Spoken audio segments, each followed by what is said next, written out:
नमस्कार दोस्तों। GK with Mukesh sir के साथ आपका बहुत बहुत इस चैनल पे स्वागत है। दोस्तों, आज हम अध्ययन करने वाले हैं कक्षा 6 का हमारा अतीत। और कक्षा 6 की एनसीईआरटी के अंतर्गत जितने भी वन लाइनर जो क्वेश्चन बन रहे हैं वो सभी के सभी इस क्लास के अंतर्गत अपन लोग अध्ययन करेंगे हमारा अतीत नामक पुस्तक से। तो दोस्तों, जो स्टूडेंट अभी अभी नया इस यूट्यूब चैनल पे आया है उससे रिक्वेस्ट है कि वो इस चैनल को सब्सक्राइब कर लें और बेल आइकन प्रेस कर लें, जिसके मेरे द्वारा जितनी भी क्लासें डाली डाली जाएगी वो सबसे पहले आपके पास उसका नोटिफिकेशन पहुंच जाए।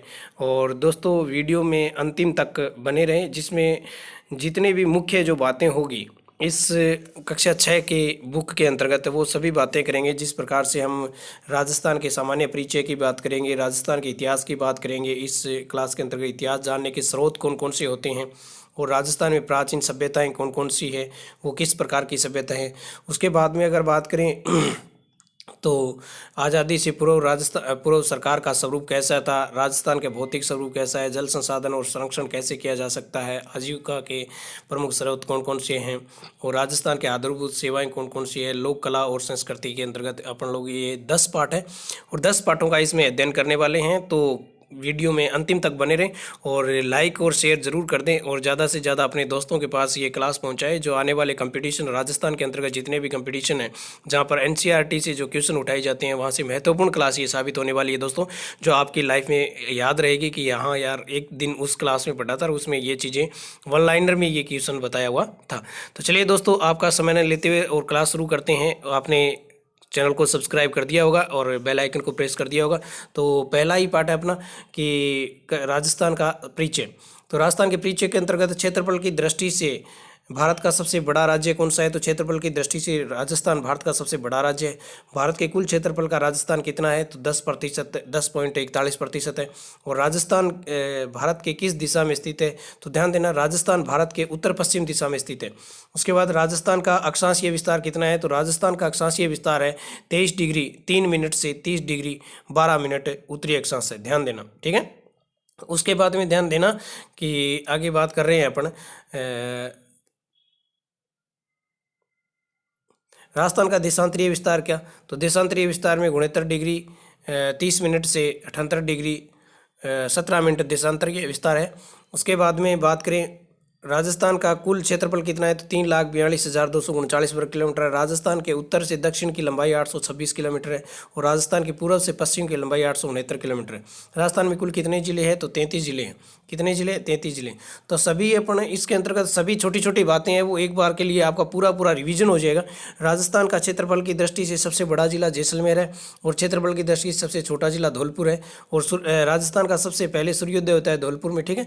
उसके बाद में जयपुर संभाग के जिलों की बात करें तो ध्यान देना कि जयपुर संभाग में 5 जिले हैं। कितने जिले हैं, 5 जिले हैं।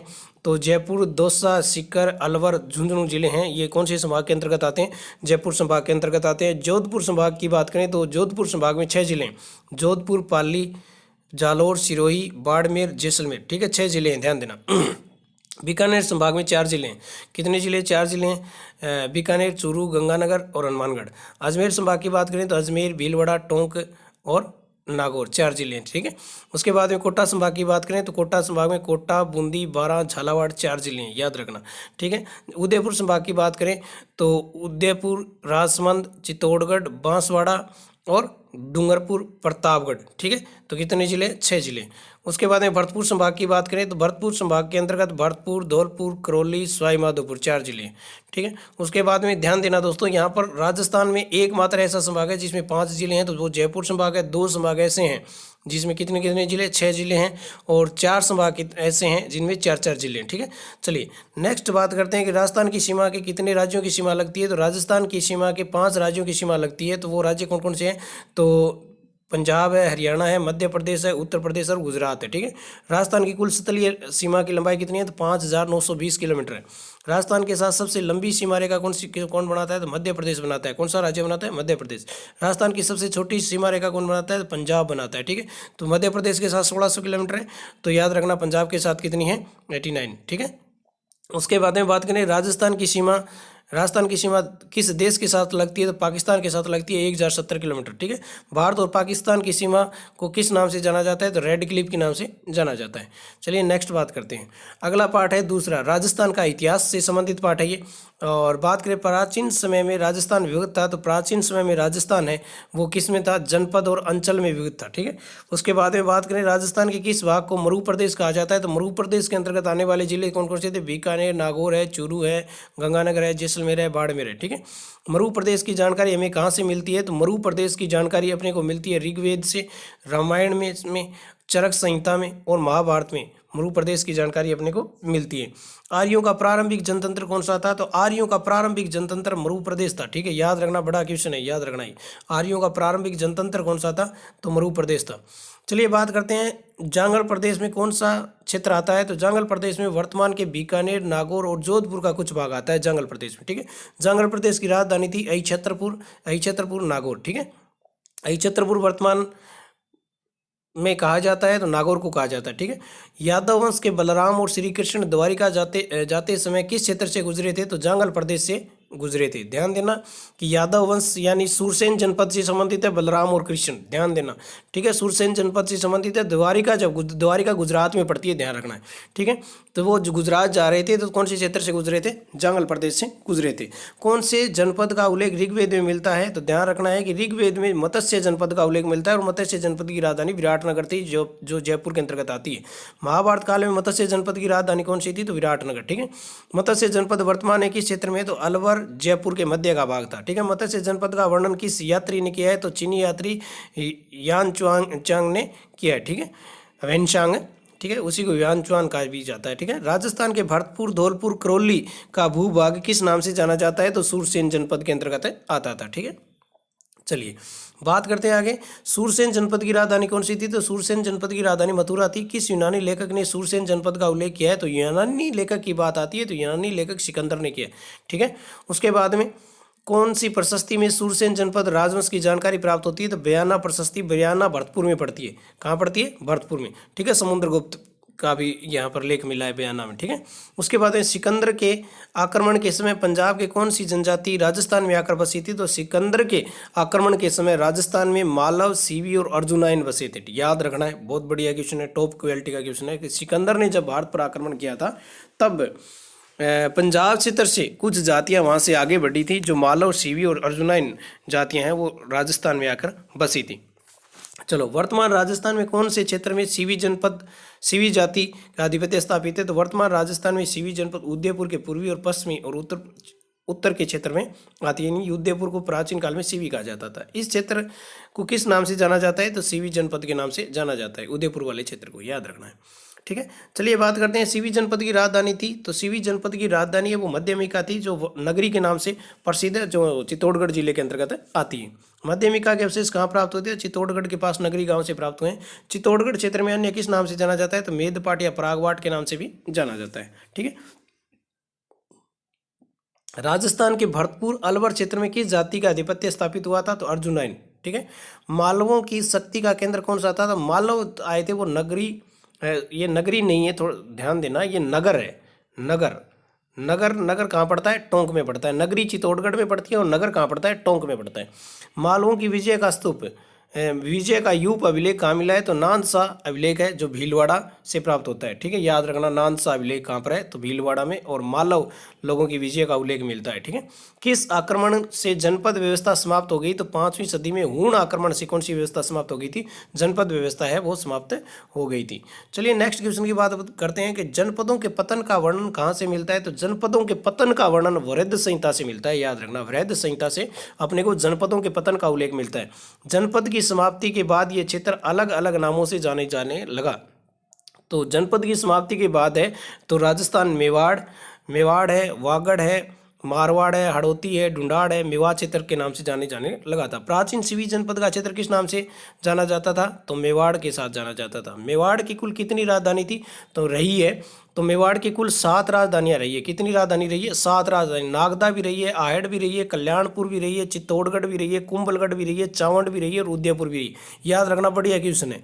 उसके बाद राजस्थान के कितने क्षेत्र वागड़ के अंतर्गत आते हैं? तो राजस्थान के 2 क्षेत्र है वो वागड़ के अंतर्गत आते हैं।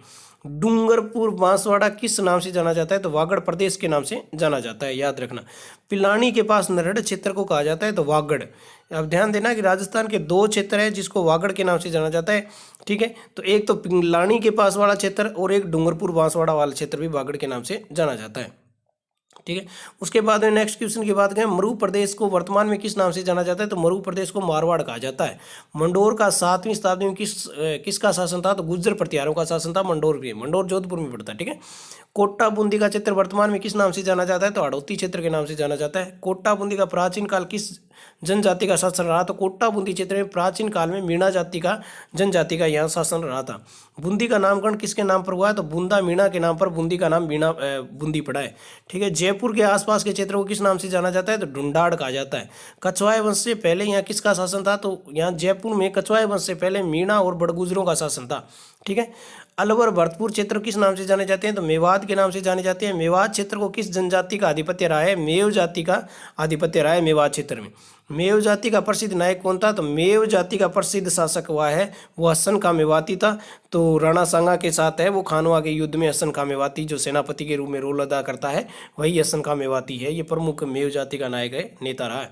हसन का मेवाती किस युद्ध में राणा सांगा से लड़ते हुए मारा गया? तो ये सीधी सीधी बात है, खानवा के युद्ध की बात है। कौन सी युद्ध की बात है? खानवा के युद्ध की बात है जो अभी मैंने बताया।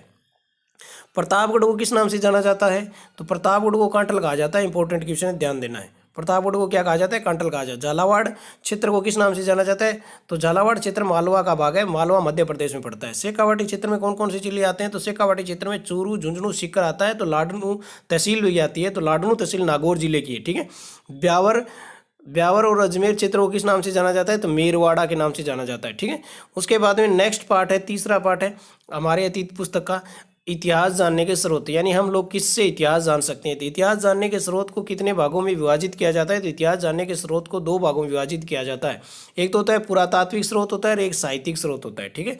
उसके बाद में बात करें प्राचीन काल के अवशेष जिनमें हमें स्थान एवं घटनाओं का संदर्भ में समझने का सहयोग मिलता है, कहलाता है पुरातात्विक स्रोत। क्या कहलाता है? पुरातात्विक स्रोत। उसके बाद में बात करते हैं दोस्तों कि प्रतिहारों की जानकारी हमें किस अभिलेख से मिलती है? बहुत बढ़िया क्वेश्चन है, याद रखना है। प्रतिहार गुज्जर प्रतिहारों की जानकारी अपने को घटियाला शिलालेख से मिलती, घटियाला अभिलेख से मिलती है, ठीक है। घटियाला जोधपुर, ठीक है। कहाँ से प्राप्त हुआ है? जोधपुर से। चौहान वंश के इतिहास की जानकारी अपने को मिलती है बिजोलिया शिलालेख से। कौन सी शिलालेख से? बिजोलिया शिलालेख, बिजोलिया भीलवाड़ा में, ठीक है। रावल समर सिंह के युग की जानकारी अपने को मिलती है चिरवा के अभिलेख से। कौन से अभिलेख से? चिरवा के अभिलेख से अपने को समर सिंह के बारे में जानकारी मिलती है, रावल वंश के शासक समर सिंह, ठीक है। जयानक द्वारा रचित पृथ्वीराज विजय महाकाव्य किस वंश की जानकारी मिलती है? तो चौहान वंश की जानकारी मिलती है। ध्यान देना, पृथ्वीराज विजय के लेखक कौन है? तो पृथ्वीराज विजय के लेखक जयानक है। कौन है? जयानक है। और इसमें क्या ये महाकाव्य है और किस वंश की जानकारी मिलती है? तो चौहान वंश की अपने को जानकारी मिलती है। चलिए नेक्स्ट क्वेश्चन की बात करते हैं। और नेक्स्ट क्वेश्चन अपना, हमीर महाकाव्य की रचना किसने की? तो हमीर महाकाव्य की रचना है नैनचंद्र सूरी ने की। इंपॉर्टेंट है, कई कंपटीशनों में पूछा गया है, ठीक है। हमीर महाकाव्य से हमें जानकारी मिलती है तो चौहान वंश अलाउद्दीन खिलजी के रणथंभौर विजय, यानी चौहान वंश की जानकारी मिलती है हमीर महाकाव्य से जिसकी रचना नैनचंद्र सूरी ने की। और अलाउद्दीन खिलजी ने क्या की? रणथंभौर पर आक्रमण किया 1301 में, ठीक है। 1301 वाले आक्रमण का इसके में जानकारी मिलती है, ठीक है, ठीक है। उसके बाद में पश्चिमी भारत की यात्रा की रचना किसने की है? तो पश्चिमी भारत की यात्रा ये कर्नल टोड की रचना है, ठीक है। वंश भास्कर के सूर्यमल मिश्रण है, सूर्यमल मिश्रण। उसके बाद में वीर विनोद की रचना श्यामल दास ने की है। मारवाड़ राज्य का इतिहास की रचना किसने की है? विश्वेश्वर नाथ ने की है। याद रखना है, पूछा जा सकता है मारवाड़ राज्य का इतिहास किसने लिखा? तो मारवाड़ राज्य का इतिहास नामक पुस्तक है वो विश्वेश्वर नाथ की। चलिए नेक्स्ट पार्ट की बात करते हैं। नेक्स्ट पार्ट है अपना पाठ संख्या 4 और पाठ का नाम है राजस्थान की प्राचीन सभ्यताएं। राजस्थान की प्राचीन सभ्यताएं। तो राजस्थान के प्रस्तर युग की, ध्यान देना, प्रस्तर युग के अवशेष किन किन नदियों के किनारे से प्राप्त हुआ है? तो बनास से हुआ है, गंभीरी से हुआ है, बेड़ज से हुआ है, चंबल के किनारे से हुआ है। धातुओं में मानव ने सर्वप्रथम किस धातु का प्रयोग किया है? तो तांबा धातु का प्रयोग है वो मनुष्य ने सर्वप्रथम प्रयोग है किया था, याद रखना है। उसके बाद में नेक्स्ट बात करें कि राजस्थान में तांबर सभ्यता के अवशेष कहाँ कहाँ प्राप्त हुए? तो याद रखना तांबर सभ्यता की बात हो रही है, ठीक है। वैसे कालीबंगा है वो कांस्य युगीन सभ्यता है, लेकिन यहाँ पर ध्यान देना तांबे की भी बातें होती है तो ये किस में शामिल की जाती है? तांबर युगीन में भी शामिल की जाती है। तो कालीबंगा, गणेश्वर और आहेड़ सभ्यता मूल रूप से कौन कौन सी है? मूल रूप से गणेश्वर और आहेड़ ये तांबर युगीन सभ्यता है, ठीक है। उसके बाद में कालीबंगा सभ्यता किस नदी के किनारे हुई है? तो कालीबंगा वैसे तो बात करें घग्गर नदी के किनारे है। कौन सी नदी के किनारे? घग्गर नदी के किनारे है, लेकिन घग्गर है वो दो प्राचीन नदियों के पेटे में बहती है, एक दृष्टवती है और एक सरस्वती नदी के किनारे है। ठीक है, कालीबंगा सभ्यता की खोज किसने की? तो कालीबंगा सभ्यता की खोज है वो अमलानंद घोष ने की है। किसने की है? अमलानंद घोष ने की है। ठीक है, 1952-53 में। कालीबंगा सभ्यता राजस्थान के किस जिले में स्थित है? तो हनुमानगढ़ जिले में स्थित है। ठीक है, अमलानंद घोष की सभ्यता, अमलानंद घोष की सभ्यता की पहचान के बाद कालीबंगा के उत्खनन कार्य को किसने करवाया? तो बीबी लाल और बीके थापर के नेतृत्व में हुआ था 1961 से 1969 के मध्य। ठीक है, 1961 से 1969 के मध्य है वो 5 स्तरों का यहाँ पर क्या किया गया है? उत्खनन कार्य किया गया है। कालीबंगा सभ्यता वर्तमान में किस नदी के किनारे है? तो घग्गर नदी हो गया। ठीक है, कालीबंगा में नालियाँ किस से बनी हुई थी? तो लकड़ी और ईंट की बनी हुई थी, कास्ट की नालियाँ भी यहाँ से प्राप्त हुई है। उसके बाद में बात करें कालीबंगा सभ्यता के मकान बनाने के लिए प्रयोग किया जाता था। तो कालीबंगा सभ्यता के मकान है वो, ध्यान देना है कि इसमें मेरे को कन्फ्यूजन लगता है कि कालीबंगा सभ्यता के मकान है वो कच्चे हैं। कालीबंगा सभ्यता के मकान कैसे थे? कच्चे थे, लेकिन कच्ची ईंटों का प्रयोग किया जाता था, ये कन्फर्म है, कच्ची ईंटों का प्रयोग किया जाता था। ठीक है, ये ध्यान देना। कालीबंगा सभ्यता में अग्निवेदियाँ कहाँ बनी है? तो कालीबंगा की अग्निवेदियाँ वो चबूतरों पर बनी हुई है। ठीक है, कालीबंगा कि नगर नियोजन व्यवस्था किस सभ्यता के समान है? तो सिंधु घाटी सभ्यता के समान है। कालीबंगा से प्राप्त नगर कृषि कहाँ की जाती थी? कालीबंगा से प्राप्त नगरों में कृषि कहाँ की जाती थी? तो नगर की चारदीवारी के बाहर की जाती थी। गाय के मुख वाले प्याले, इंपॉर्टेंट है ये बात, थोड़ा ध्यान रखना है, किसी कंपटीशन में पूछा जा सकता है। गाय के मुख वाले प्याले कहाँ से प्राप्त हुए हैं? तो कालीबंगा से प्राप्त हुए हैं। तांबे के बेल की मूर्ति, तांबे के बेल की मूर्ति है वो कालीबंगा से प्राप्त हुई है। कांस्य का दर्पण, कांसा धातु का दर्पण है वो कहाँ से प्राप्त हुआ है? कालीबंगा से प्राप्त हुआ है। किस सभ्यता में हमें हाथी दांत का बना कंगा प्राप्त हुआ है? हाथी दांत का बना हुआ कंगा कालीबंगा से प्राप्त हुआ है। ठीक है, चलिए नेक्स्ट बात करते हैं। कालीबंगा सभ्यता का विनाश किस कारण हुआ माना जाता है? तो कालीबंगा सभ्यता के लिए अलग अलग राइटरों ने अलग अलग बात कही है, अलग अलग राइटरों ने अलग अलग बात कही है, लेकिन यहाँ पर अपन लोग बात करेंगे तो यहाँ पे बात करेंगे इस अतीत की पुस्तक के अनुसार, यानी हमारे अतीत की जो पुस्तक है कक्षा 6 में लगती है उसके अनुसार उसने क्या माना है कि नदियों का पानी सूखने और मरुस्थल का बढ़ने यानी रेगिस्तान का प्रसार होने से इस सभ्यता को नष्ट माना गया है। उदयपुर में धुलकोट, ध्यान देना, धुलकोट की सभ्यता उदयपुर में, ये आहड़ सभ्यता को ही क्या कहा जाता है? धुलकोट की सभ्यता कहा जाता है। धुलकोट नाम का टिल्ला मिला है यहाँ से, आहड़ सभ्यता को कहा जाता है। ठीक है, किस स्थान को पहले ताम्रवती के नाम से जाना जाता है? तो धुलकोट सभ्यता को ताम्रवती के नाम से जाना जाता है। ध्यान देना, तांबावती या ताम्रवती बड़ा नाम है, ध्यान देना। चलिए, धुलकोट की दीवारें किस से बनी हुई थी? तो धुलकोट की दीवारें वो पत्थर और मिट्टी की बनी हुई थी। किस सभ्यता के मकानों में 6 चूल्हे प्राप्त हुए? तो आहड़ सभ्यता में एक श्रृंखला में 6 चूल्हे प्राप्त हुए। एक परिवार में 6 चूल्हे मिलना किसका प्रतीक है? तो सामूहिक परिवार का प्रतीक है, संयुक्त परिवार का प्रतीक है ये। ठीक है, कौन सी सभ्यता है जहाँ उच्च कोटि के चावल उत्पादन का उदाहरण मिलता है? तो आहड़ सभ्यता में उच्च कोटि के चावल उत्पादन का उदाहरण मिलता है। तो ध्यान देना, इंपॉर्टेंट क्वेश्चन है कंपटीशन की दृष्टि से। चलिए नेक्स्ट क्वेश्चन की बात करते हैं कि आहड़ सभ्यता से प्राप्त चूल्हे किस प्रकार के हैं? तो आहड़ सभ्यता से जो प्राप्त चूल्हे हैं वो भट्टी आकार के हैं। ठीक है, कौन से स्थल के निवासी बर्तन बनाने की कला के दक्ष थे? तो आहड़ सभ्यता के निवासी है वो बर्तन बनाने की कला के लिए क्या थे? दक्ष थे। चलिए नेक्स्ट क्वेश्चन की बात करते हैं दोस्तों। आहड़ सभ्यता से प्राप्त मिट्टी के बर्तन किस रंग के थे? ध्यान देना, लाल भूरे रंग के थे। ठीक है, लाल भूरे रंग के थे। राजस्थान की सभ्यता के स्थल से 26 किस्म की मणि, 6 तांबे की मुद्राएं, 3 मोहरें प्राप्त हुए। तो आहड़ सभ्यता से, किस सभ्यता से? आहड़ सभ्यता से। धुलकोट के विध्वंस के बाद यहाँ के लोग कौन से नए नगर बस गए? तो गिलूंड और भगवानपुरा, ध्यान रखना, बड़ा क्वेश्चन है। धुलकोट के लोग ही गिलूंड और भगवानपुरा सभ्यता के लोग थे। ठीक है, उदयपुर के वल्लभनगर तहसील बालाथल किस सभ्यता के संबंधित है? तो ताम्र पाषाण सभ्यता से संबंधित है। बालाथल की सभ्यता आहड़ कालीन सभ्यता है ये। ठीक है, आहड़ कालीन सभ्यता है, ध्यान रखना है, ताम्र युगीन नहीं, ये आधुनिक स्थल भी है राजस्थान का सिंधु सभ्यता का। ठीक है, उसके बाद किस सभ्यता स्थल से 11 कमरों में एक बड़े भवन और दुर्ग के चिन्ह प्राप्त हुए हैं? तो बालाथल सभ्यता से। यानी किस सभ्यता से 11 बड़े कमरे, एक बड़े भवन और एक दुर्ग चिन्ह जैसे प्राप्त हुए हैं? तो बालाथल सभ्यता से।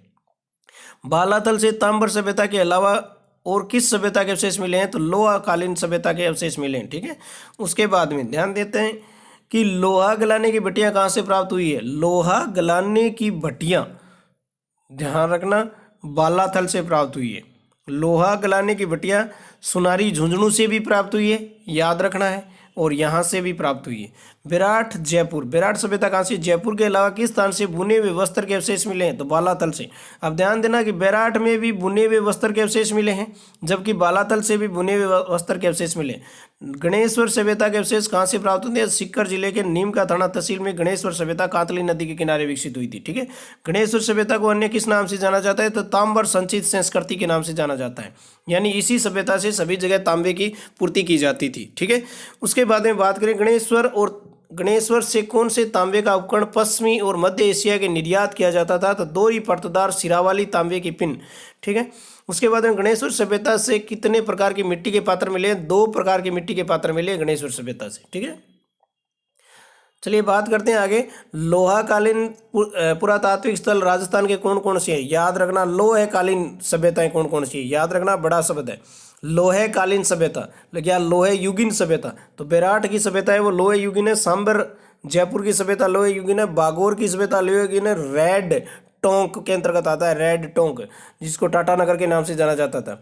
ठीक है, रेड टोंक ये भी लोहे युगीन सभ्यता है। विराट राजस्थान के किस जिले में स्थित है? तो जयपुर जिले में स्थित है। बीजक की पहाड़ी भीम की डूंगरी का संबंध, बड़ा क्वेश्चन है, याद रखना है। बीजक की पहाड़ी भीम की डूंगरी विराट की सभ्यता की 2 पहाड़ियां हैं। महाभारत काल में विराट के किस नाम से जाना जाता था? तो महाभारत काल में विराट नगर के नाम से जाना जाता था। पांडवों ने 1 वर्ष अज्ञातवास कहाँ बिताया? तो यहीं पर पांडवों ने 1 वर्ष का अज्ञातवास बिताया था, विराट नगर में। राजस्थान में मौर्य काल का प्रमुख केंद्र कौन सा था? ध्यान रखना, मौर्य काल का केंद्र कौन सा था? तो विराट था। अब यहाँ से ध्यान देना है कि विराट से मौर्य काल के अवशेष भी मिलते हैं, महाभारत काल के भी अवशेष मिलते हैं, बौद्ध काल के की भी अवशेष मिलते हैं, याद रखना है। ठीक है, किस स्थान से अशोक के ब्राह्मणु शिलालेख यानी बौद्ध मठ के अवशेष प्राप्त होते हैं? तो विराट से।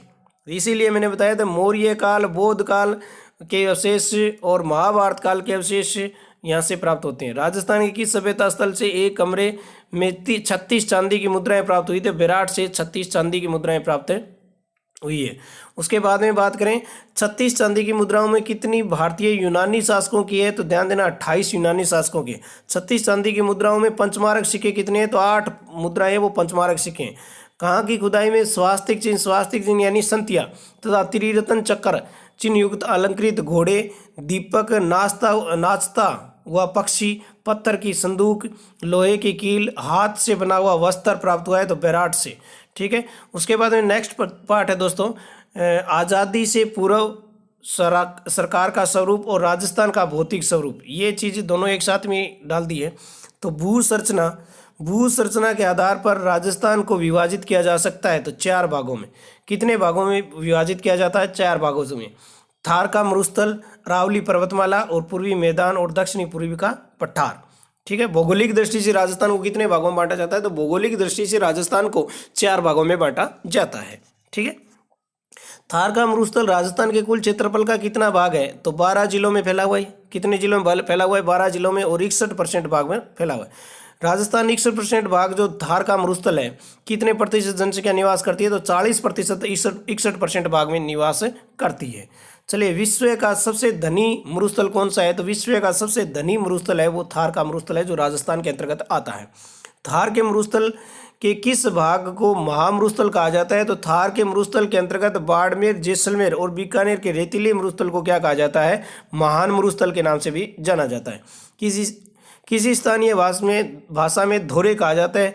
तो बालू का स्तूपों को धोरा ही कहा जाता है। थार के मरुस्थल को कितने भागों में बांटा जाता है? तो थार के मरुस्थल को 5 भागों में बांटा जाता है। मरुभूमि, घग्गर का मैदान, अर्ध मरुस्थलीय भाग, नागौर की उच्च भूमि और अंतः प्रवाही प्रदेश। ठीक है, उसके बाद में राजस्थान में अरावली का विस्तार है, तो दक्षिण पश्चिम से उत्तर पूर्व दिशा की ओर। राजस्थान के कुल क्षेत्रफल का कितना प्रतिशत भाग अरावली है? तो 9% ही भाग है वो अरावली है। अरावली पर्वतमाला का विस्तार कहाँ से कहाँ तक है?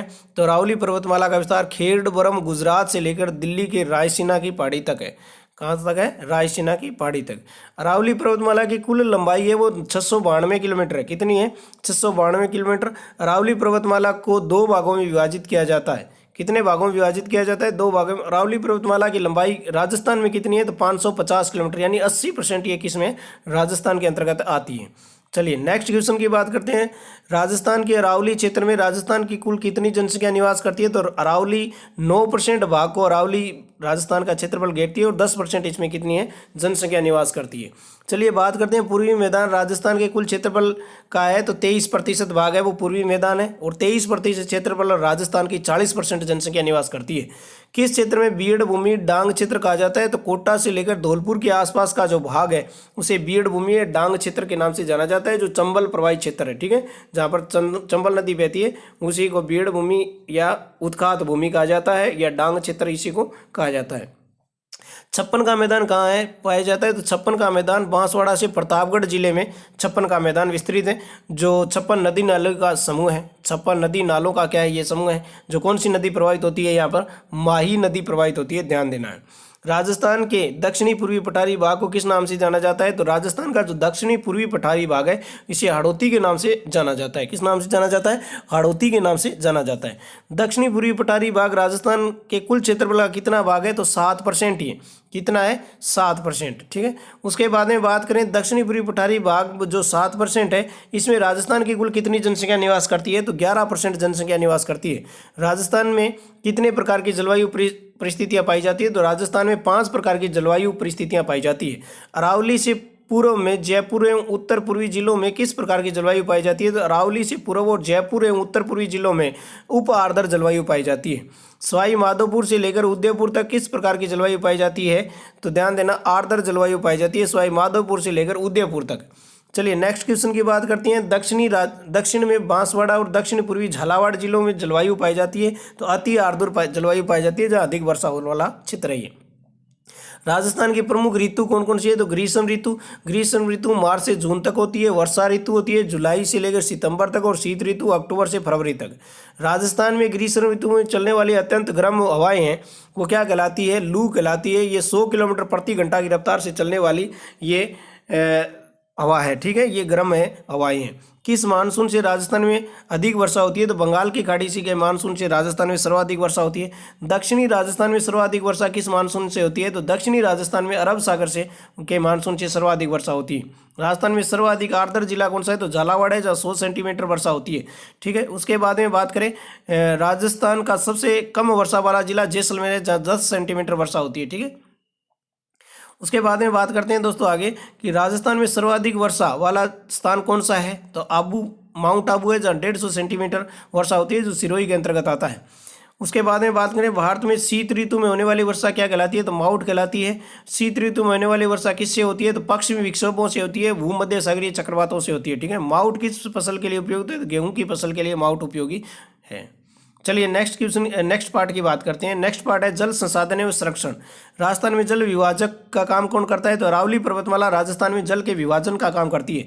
अपोहाय के क्षेत्र में मध्य उच्च भूमि जो वर्षा जल के विभिन्न दिशाओं के विभक्त कर प्रभावित करती है उसे कहा जाता है जल विभाजक रेखा। राजस्थान में अपोहाय तंत्र कितने भागों में बांटा जाता है तो राजस्थान के अपोहाय तंत्र को 3 भागों में बांटा जाता है। एक बंगाल की खाड़ी का अपोहाय तंत्र है, एक अरब सागर का अपोहाय तंत्र है और एक आंतरिक अपोहाय तंत्र है, 3 भागों में। चलिए नेक्स्ट बात करते हैं। राजस्थान की बनास काली सिंध पार्वती आदि नदियां किस नदी में मिलती है तो यमुना नदी में मिलती है। यहाँ पर ध्यान देना बनास नदी है और काली सिंध नदी है और पार्वती नदी है, ठीक है, पार्वती द्वितीय, ठीक है। ये यमुना नदी में जाके अपना जल ले जाती है, ये सीधा जल लेके जाती है, ठीक है। यमुना नदी किस में मिलकर अपना जल बंगाल की खाड़ी में तो ये गंगा की सहायक नदी है यमुना। अरब सागर में को जल ले जाने वाली नदियां कौन कौन सी है, इंपॉर्टेंट क्वेश्चन है, ध्यान देना है। अरब सागर को में जल कौन कौन सी नदियां लेती है तो लूनी माही साबरमती बनास उसकी सहायक है, जो बनास की सहायक नदी है उसकी। तो लूनी माही साबरमती है, ये अपना जल कहाँ लेके जाती है लूनी माही साबरमती बनास, ये जल सीधा अरब सागर में लेके जाती है। ऐसी नदियाँ जो समुद्र में पहुँचकर जल भाग में विलुप्त हो जाती है कहलाती है तो आंतरिक अपोहाय की तंत्र। ऐसी नदियाँ जो समुद्र में पहुँचकर थल भाग में विलुप्त हो जाती है यानी जो समुद्र में नहीं पहुँचती है, ये आंतरिक अपोहाय तंत्र की नदियाँ। उसके बाद में राजस्थान के आंतरिक प्रवाह की नदियाँ कौन कौन सी है तो आंतरिक अपोहाय की नदियाँ घग्गर नदी है, बाणगंगा नदी है, कांतली है, साबी है, रूपारेला है, मेंढा है, ठीक है। चंबल नदी का उद्गम स्थल कौन सा है तो मध्य प्रदेश की विंध्याचल की पहाड़ियों से चंबल है वो उद्गम होता है चंबल का, ठीक है। राजस्थान की 12 मासी बहने वाली नदी है तो चंबल है। चंबल नदी राजस्थान में कहाँ प्रवेश करती है तो चित्तौड़गढ़ जिले के भैंसरोडगढ़ में प्रवेश करती है, ठीक है। उसके बाद में बात करते हैं आगे। उसके बाद में राजस्थान में चंबल नदी का बहाव क्षेत्र कौन कौन सा है तो भैंसरोडगढ़, कोटा, बूंदी, सवाईमाधोपुर, करौली और धौलपुर।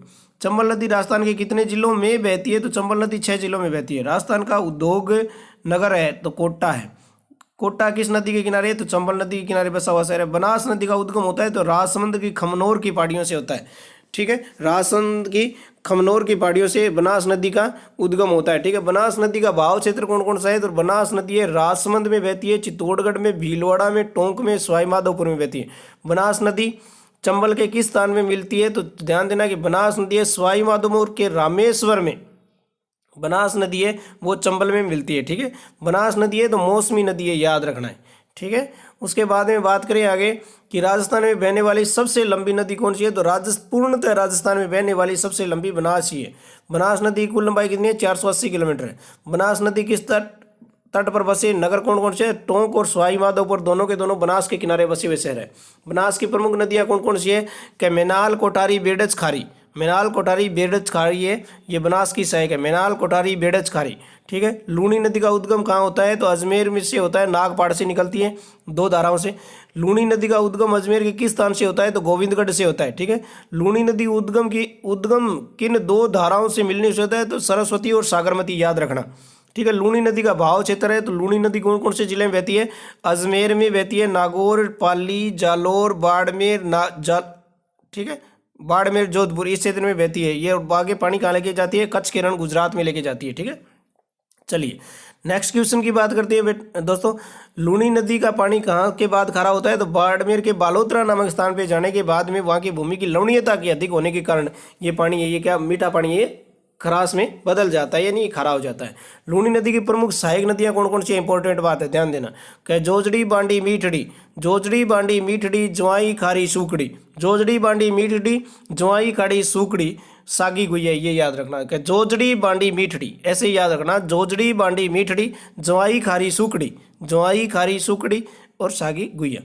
माही नदी का उद्गम स्थल कहाँ है तो माही नदी है ये विंध्याचल पर्वत से निकलती है और मध्य प्रदेश से निकलती है, ठीक है। माही नदी राजस्थान के किन 2 जिलों में बहती है तो बांसवाड़ा, प्रतापगढ़ में माही बहती है, ठीक है। माही नदी के प्रमुख सहायक नदी कौन सी है सोम और जाखम माही की सहायक नदी है। माही नदी अपना जल कहाँ लेके जाती है तो खंभात की खाड़ी में लेके जाती है। बाणगंगा नदी का उद्गम कहाँ है तो जयपुर से निकलती है बाणगंगा, ठीक है। चलिए नेक्स्ट क्वेश्चन की बात करते हैं। बाणगंगा नदी का उद्गम कहाँ से होता है तो बैराठ की पहाड़ियों से होता है, ठीक है। कौन सी नदी का पानी भरतपुर में घना पक्षी राष्ट्रीय उद्यान की नम भूमि का निर्माण करता है तो बाणगंगा नदी का पानी। किस नदी को अर्जुन की गंगा कहा जाता है तो बाणगंगा को अर्जुन की गंगा कहा जाता है। घग्गर नदी का उद्गम है तो हिमाचल प्रदेश के शिवालिक की पहाड़ियों से निकलती है ये, ठीक है। घग्गर नदी आंतरिक प्रवाह की नदी है, ठीक है। घग्गर नदी राजस्थान के किस जिले में प्रवेश करती है तो घग्गर नदी राजस्थान के हनुमानगढ़ जिले में प्रवेश करती है। घग्गर नदी कहाँ भूमिगत हो जाती है तो गंगानगर जिले में ये भूमिगत हो जाती है, नहीं ये समा जाती है यहाँ पे, और अधिक वर्षा होने पर इसका पानी है भी फोर्ट अब्बास पाकिस्तान तक चला जाता है। घग्गर नदी किस प्राचीन नदी की सहायक नदी मानी जाती है तो सरस्वती की सहायक नदी मानी जाती है। पंडित जवाहरलाल नेहरू ने किसे आधुनिक भारत का मंदिर कहा है तो बहुउद्देशीय नदी घाटी परियोजना को पंडित जवाहरलाल नेहरू ने आधुनिक भारत का मंदिर कहा है। तो जो दोस्त अभी अभी मेरे यूट्यूब चैनल पे मेरे साथ बने हुए तो प्लीज़ वीडियो को लाइक एवं शेयर जरूर कर दें और चैनल को सब्सक्राइब कर लें, ठीक है। आपको मुझे ऐसा लग रहा है कि इंटरेस्ट आ रहा है कि मुख्य क्वेश्चन है एक बार के लिए सभी के सभी रिपीट हो जाएंगे, ठीक है। चलिए बात करते हैं आगे। उसके बाद में बात करें चंबल परियोजना किन 2 जिलों की संयुक्त परियोजना है तो ध्यान देना चंबल परियोजना है ये राजस्थान और मध्य प्रदेश की संयुक्त परियोजना है, ठीक है। चंबल परियोजना है ये राजस्थान और मध्य प्रदेश की संयुक्त परियोजना है, ये 50-50 है, दोनों की 50-50% इसका हिस्सा है, ध्यान देना है, ठीक है। और ये राजस्थान की बहुउद्देशीय परियोजना है, ये भी ध्यान रखना।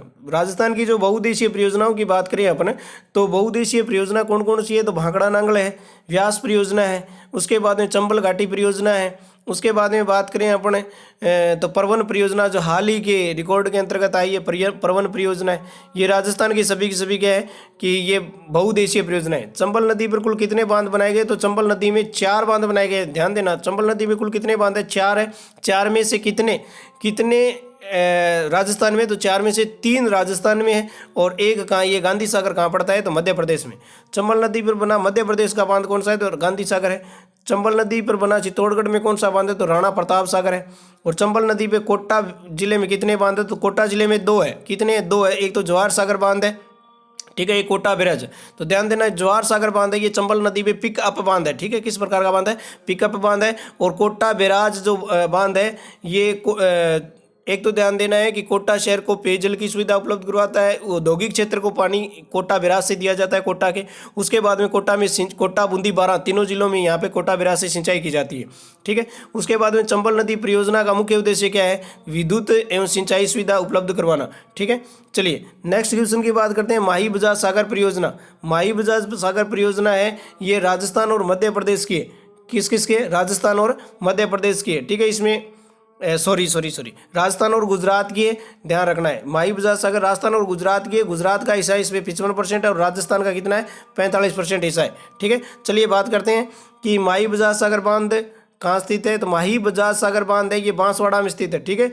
उसके बाद में माही बजाज सागर का उद्देश्य पेयजल, जल विद्युत और सिंचाई। अब ध्यान देना कि माही नदी से जितनी भी विद्युत प्राप्त की जाती है वो किसकी है, राजस्थान के हिस्से में आती है, ठीक है। उसके बाद में बिसलपुर बांध परियोजना का संबंध टोंक जिले में।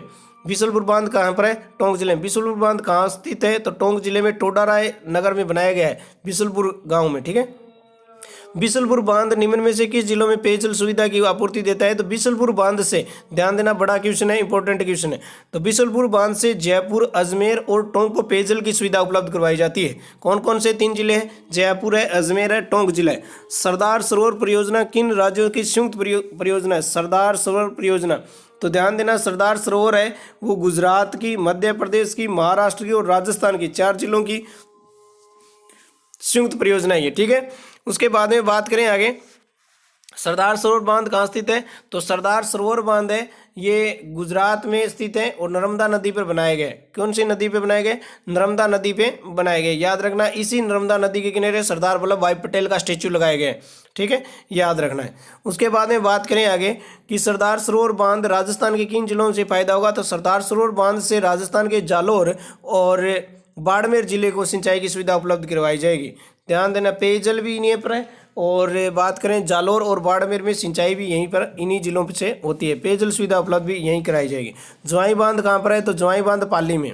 सोम, कमला, अंबा परियोजना का संबंध किस जिले से है, तो डूंगरपुर जिले से। कौन से जिले से, डूंगरपुर जिले में। मानसी वाकल परियोजना का संबंध किससे है, तो उदयपुर जिले से। कौन से जिले से, उदयपुर जिले से। जाखम परियोजना का संबंध किससे है, तो जाखम नदी पर जाखम परियोजना है वो जाखम बांध कहाँ पर स्थित है, तो प्रतापगढ़ में जाखम बांध बनाकर जाखम परियोजना का संचालन किया जा रहा है। परंपरागत जल स्रोत कौन कौन से हैं, तो कुएं हैं, बावड़ियां हैं, जोहड़ है, टांके हैं, खड़ीन है, ये परंपरागत जल स्रोत है। गोवर्धन सागर और रस सागर झील कहाँ स्थित है, तो उदयपुर में स्थित है। जना सागर झील कहाँ है, उदयपुर में, ठीक है। चलिए नेक्स्ट बात करते हैं, गोमती नदी पर बांध बनाकर किस झील का निर्माण किया गया है, तो गोमती नदी पर बांध बनाकर जयसमंद झील का निर्माण किया गया है। जयसमंद झील का निर्माण किसने करवाया, तो जय सिंह ने करवाया था। विश्व की मीठे पानी की सबसे बड़ी मानव निर्मित झील कौन सी है, तो जयसमंद झील है। ध्यान देना, विश्व की सबसे बड़ी कृत्रिम झील कौन सी है, तो जयसमंद झील है। जोधपुर की प्रमुख झीलें कौन कौन सी है, बालसमंद, कायलाना और उमेद सागर झील का संबंध कौन सी जिले से है, जोधपुर जिले से। जैसलमेर जिले में झील का नाम क्या है, तो गढ़सीसर सागर, ठीक है। उसके बाद में गैप सागर झील है तो डूंगरपुर में स्थित है। ध्यान देना, कालीबाई का जो स्टेच्यू है वो गैप सागर झील के किनारे ही बना हुआ है। कोलाई झील कहाँ स्थित है, तो बीकानेर में कोलाई झील है। सिलीसेट झील है अलवर में स्थित है। वर्तमान में जल संरक्षण की कौन सी विधि प्रचलित है, तो रूफ टॉप जल संचयन और वाटर हार्वेस्टिंग सिस्टम है, ये वर्तमान की जल संचयन की विधि है, ठीक है, संरक्षण की विधि। चलिए नेक्स्ट पार्ट है, 8वां पार्ट है आजीविका के प्रमुख क्षेत्र। आजीविका के लिए रबी की फसल की बुआई कब होती है, तो अक्टूबर नवंबर में रबी की फसल की बुआई होती है। रबी की फसल की कटाई कब होती है, तो मार्च अप्रैल में होती है। प्रमुख रबी की फसल कौन सी है, तो गेहूं और चावल, चना, सरसों, ये रबी की फसल है। खरीफ की फसल की बुआई कब होती है, तो जुलाई अगस्त में होती है। खरीफ की प्रमुख फसल कौन कौन सी होती है, तो खरीफ में आती है ज्वार, बाजरा, मूंग, कपास, गन्ना, मूंगफली, तिल, ये सभी के सभी, ठीक है। उसके बाद में नेक्स्ट बात करते हैं कि जायद की फसल कब बोई जाती है? तो मार्च अप्रैल से जून जुलाई तक बोई जाती है। प्रमुख जायद की फसल होती है तो खरबूजा, तरबूज, ककड़ी, ये सभी जायद के अंतर्गत रखे जाते हैं। चलिए नेक्स्ट बात करते हैं दोस्तों कि राजस्थान में उत्पादित होने वाली देश में सर्वाधिक अनाज कौन सा है? तो राजस्थान में उत्पादित होने वाला देश का सर्वाधिक उत्पादन है वो बाजरा, सरसों और गंवार उत्पादन में राजस्थान प्रथम स्थान रखता है। उसके बाद में बात करें कि राजस्थान में जो चना उत्पादन देश में कौन सा स्थान है? तो उत्तर प्रदेश के बाद दूसरा स्थान है। राजस्थान किस भूभाग में बाजरा सर्वाधिक पाया जाता है, बोया जाता है? तो राजस्थान के पश्चिमी भूभाग में। दक्षिणी राजस्थान के खाद्यान्न फसलों का मुख्य खेती कौन सी है? तो मक्का है। राजस्थान के किस जिलों में सर्वाधिक गेहूं का उत्पादन होता है? तो गंगानगर, हनुमानगढ़। ठीक है। पश्चिमी राजस्थान में इंदिरा गांधी नहर की से कितना हेक्टेयर भूमि सिंचित होती है? तो पश्चिमी राजस्थान से इंदिरा गांधी नहर से 17.5 लाख हेक्टेयर भूमि है वो सिंचित होती है, क्योंकि इससे ज़्यादातर पेयजल सुविधाएं निकाली गई है। ठीक है। उसके बाद में बात करें राजस्थान में कुल बोई जाने वाली फसल में कितना प्रतिशत फसल सिंचाई की सुविधा उपलब्ध है? तो 35%। राजस्थान में सर्वाधिक सिंचाई किस से होती है? तो राजस्थान में सर्वाधिक सिंचाई व कुएं व ट्यूबवेल से होती है, 66%। उसके बाद राजस्थान में नहरों से कितनी सिंचाई होती है? तो 33%। राजस्थान में सबसे कम सिंचाई किससे होती है? तो तालाबों से होती है। तो राजस्थान में मात्र तालाब से, भीलवाड़ा में सिंचाई होती है। ठीक है। पशुपालन की दृष्टि से राजस्थान का देश में कौन सा स्थान है? तो दूसरा स्थान है। भारत में कुल पशुधन का राजस्थान में पाया जाता है तो 11.27% पशुधन है वो राजस्थान में पाया जाता है। 20वीं पशुधन गणना 2019 के अनुसार राजस्थान में किन पशुओं में सर्वाधिक कमी हुई है? तो 20वीं पशुगणना 2019 के अनुसार राजस्थान में ऊंट और गधों की सबसे कमी है वो दर्ज की गई है। ठीक है। उसके बाद में बात करें कि 20वीं पशु जनगणना 2019 के अनुसार राजस्थान में किन पशुओं की वृद्धि हुई है? तो गाय और भैंस की वृद्धि हुई है राजस्थान में। यानी ऊंट और गधों की तो क्या हुई है? कमी हुई है। गाय और भैंस की क्या हुई है? ध्यान देना किसकी है? वृद्धि हुई है। राजस्थान में कितने प्रकार के खनिज पाए जाते हैं? तो राजस्थान में 67 प्रकार के खनिज पाए जाते हैं, 67। ठीक है। राजस्थान में पाए जाने वाला सर्वाधिक खनिज कौन सा है? तो रॉक फास्फेट। कौन सा है? Rock phosphate. कौन से खनिज में राजस्थान एकाधिकार रखता है? तो याद रखना इंपॉर्टेंट बात है, सीसा, जस्ता, जिप्सम, चांदी और संगमरमर में एकाधिकार रखता है। चलो राजस्थान की आधारभूत सेवाएं कौन कौन सी है? चलो बात करते हैं आगे। बात करें राजस्थान की कुल साक्षरता कितनी है? तो 66.11% है। राजस्थान में पुरुष साक्षरता 79.19% है। राजस्थान में महिला साक्षरता 52.12% है। ठीक है। कम साक्षरता है महिला की, ध्यान देना, पढ़ाई करो छोरी छात्रियां।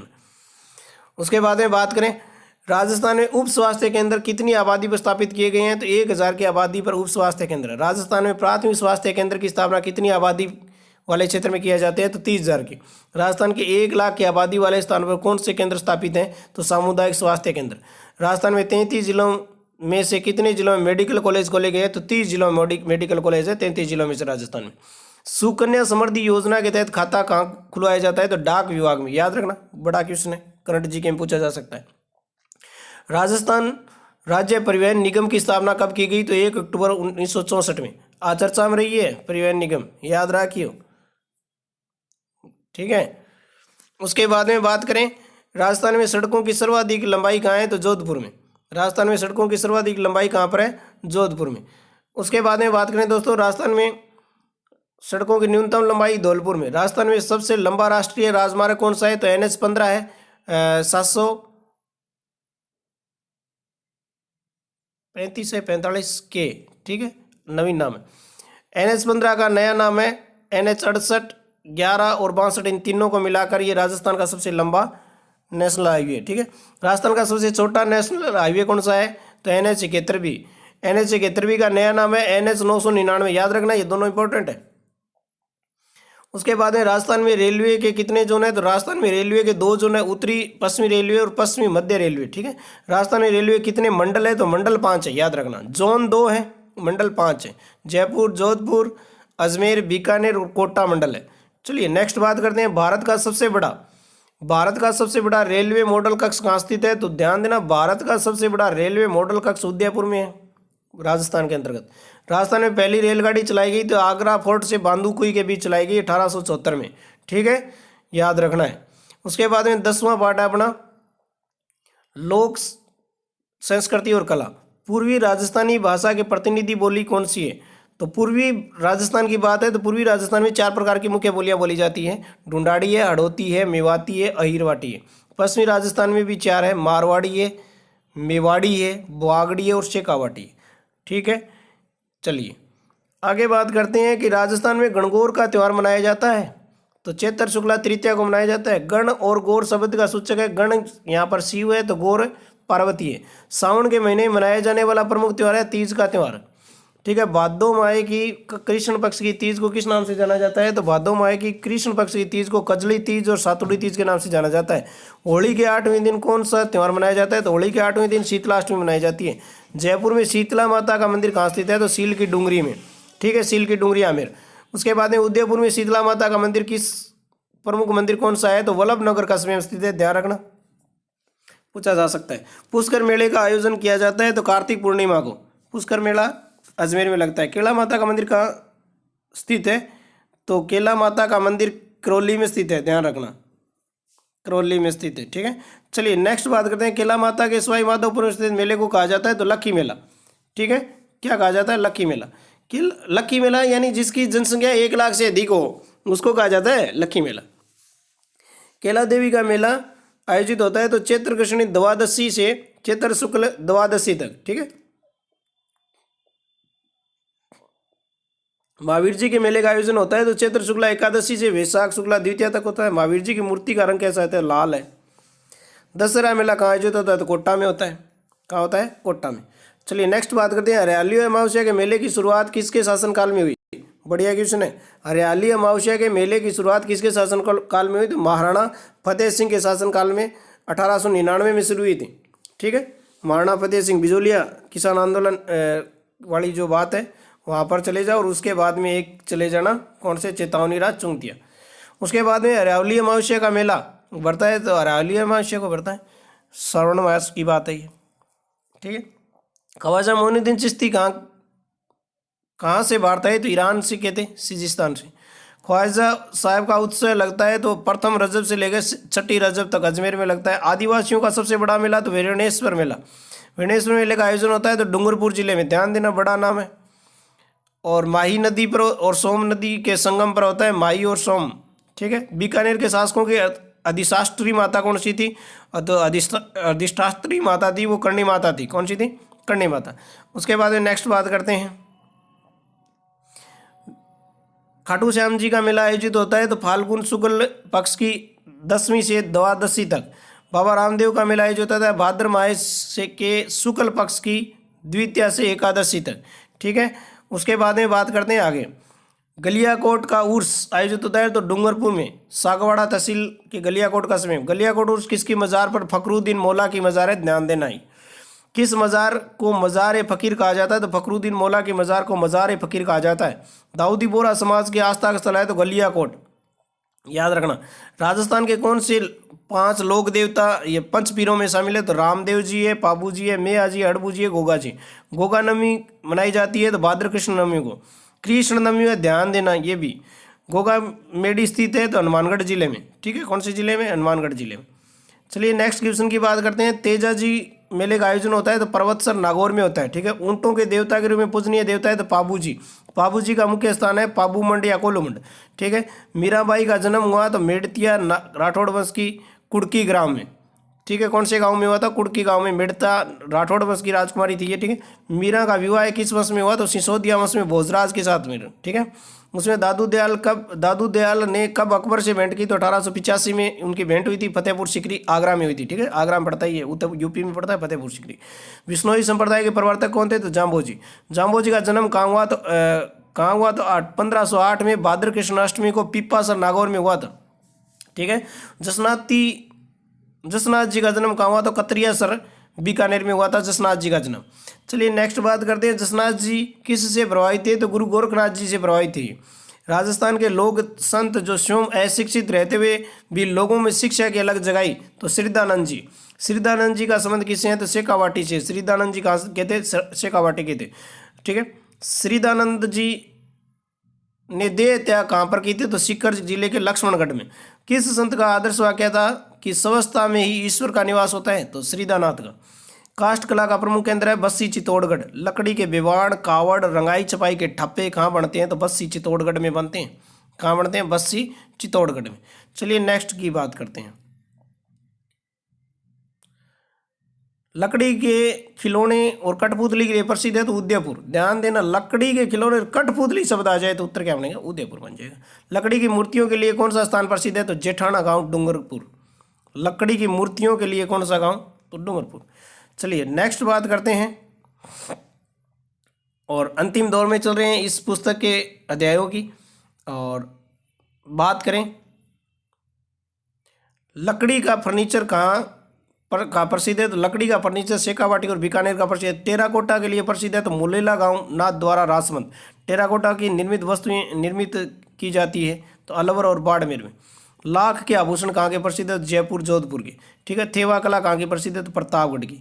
तो ये था दोस्तों कक्षा 6 का हमारा अतीत नामक पुस्तक से जितने भी महत्वपूर्ण क्वेश्चन जो बन रहे थे, जो कंपटीशन की दृष्टि से आपके लिए बहुत ही महत्वपूर्ण था, तो वो मैं आपके लिए लेके आया था। अगर आपको क्लास वास्तव में अच्छी लगी है तो लाइक एवं शेयर जरूर करें मेरे प्यारे दोस्तों। चैनल को जरूर सब्सक्राइब कर लें। और अगली क्लास में मैं लेके आऊँगा आपके लिए सामाजिक विज्ञान की कक्षा 7 की जो पुस्तक है, वहाँ से वन लाइनर जो जितने भी महत्वपूर्ण जो क्वेश्चन बन रहे हैं वो मैं जरूर आपके लिए नेक्स्ट क्लास में लेके आऊँगा। इससे पहले आप सभी से मैं लेता हूँ अलविदा। लाइक और शेयर जरूर करें, चैनल को सब्सक्राइब कर लें। इसी के साथ आपका दिन शुभ हो। इसी के साथ जय हिंद, जय भारत।